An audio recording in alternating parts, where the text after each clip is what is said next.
everybody, it's Mike, part-time reselling in the Pittsburgh area, and who doesn't like videos about things that go wrong?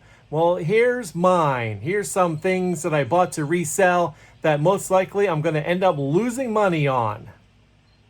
First off, I hate reselling videos that make it seem like everything somebody buys, they end up selling for a big profit just because they flash some potential profit numbers on the screen. Guess what? Until you sell it, you've lost money, you've made no profit. I try to make my videos so you know that some of this stuff I hope to get money for, but it might not exactly work out that way. That's why I try to do those what sold this week videos each Friday so you can see what sells and what my actual profit ends up being.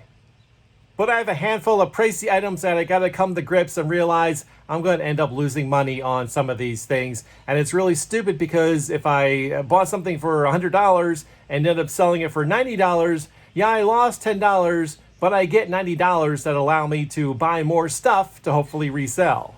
These vintage radios were an online auction purchase. Problem is, only one works and they're not really in good condition. I didn't know that, which is the risk you take when you buy online. Only spent $25 for the 4 of them, but I'm not going to make that back. I have them listed right now as a lot for $33 with they paying shipping. That'll probably make me a couple of dollars after fees and everything. I was interested in buying older radios there for a while to resell, but I have a couple now. They're just sitting there, not selling, so I try not to even look at them anymore to buy to resell. This Bose radio is getting close to the losing money territory. I paid a ridiculous $165 for it at a local online auction, thinking it would sell quickly at $250. I have it down to $238, which would still be a decent profit, but I'm most likely going to have to lower it again. Hopefully, I'll end up making a little bit of money. It's been listed for 4 months, though, now. This Casio CT680 is a disaster. I got it from a local online auction. I thought I could get $150 for it. The bidding was getting a little high. I should have just let it go, but I didn't. My final bid was $88. Plus, when I went to pick it up, the guys were like, "Oh yeah, that's in the attic," and didn't make a move to go get it for me. I had to climb up one of those rickety old drop-down stair things into the attic and get it myself along with the stand. I soon learned a good lesson, though. I need a huge box to ship this. That's one of the main lessons to learn when you're thinking of buying something to resell. Can I ship it, and how much of a pain will it be? I bought this 7 months ago and still can't find a box big enough. What about Facebook Marketplace? Good thinking. I put it on there for local pickup and listed it for $130. Nothing. $110. Nothing. It's at $95 now and still nothing. I do have a local pickup only listing on eBay that's gotten no response. And just today, I took it to Guitar Center as they buy used equipment, but no offer whatsoever. He said it was too old. I'm ready to drop the price on Facebook to like $60 just to get rid of it. I'm going to lose money. I just don't know how much and when. Oh, and from that same online auction, I bought a DVD recorder for $30 that ended up not working. There isn't much of a market for a DVD recorder that doesn't even power on. I might be able to sell it for parts to get some of my money back, but that's another $30 that's most likely down the drain.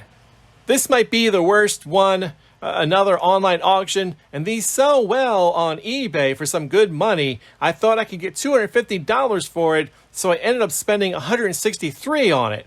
Then I went to pick it up. I had no idea it was so big. I thought it was just one of those small model type things. Nope, it's over 2 feet long and 10 inches high. I'm sure there was a ruler in the picture online, but I didn't even bother to check because I was so sure it was a smaller model. The box I finally found to ship it in is 30 inches by 13 inches by 13 inches. So again, shipping is going to cost a lot. I've lowered this one a couple of times. Right now it's at $165 with they paying shipping, which means I'll lose money after fees. So those are the ones I'm dealing with now. I guess that's not really too bad, but I've learned a couple of lessons. In reference to smaller things, don't buy stuff that there's already a million of them listed on eBay because you're not going to be able to stick out unless you can really undercut everybody else. Don't get caught up in buying every hat, adapter, car radio, remote that you see because you think you could resell it. look for the good ones by checking the comparables that have been sold on eBay and only buy those. And maybe the biggest one, pay attention to the size of things. Is it going to be a pain to ship? Can you ship it? Do you have a box that's big enough? Is it going to be too expensive for somebody to want to shell out the money for just to get it to their house? That goes for weight as well too. I've gotten some vintage electronics, forgetting that those vintage electronics, they sometimes can weigh an awful lot.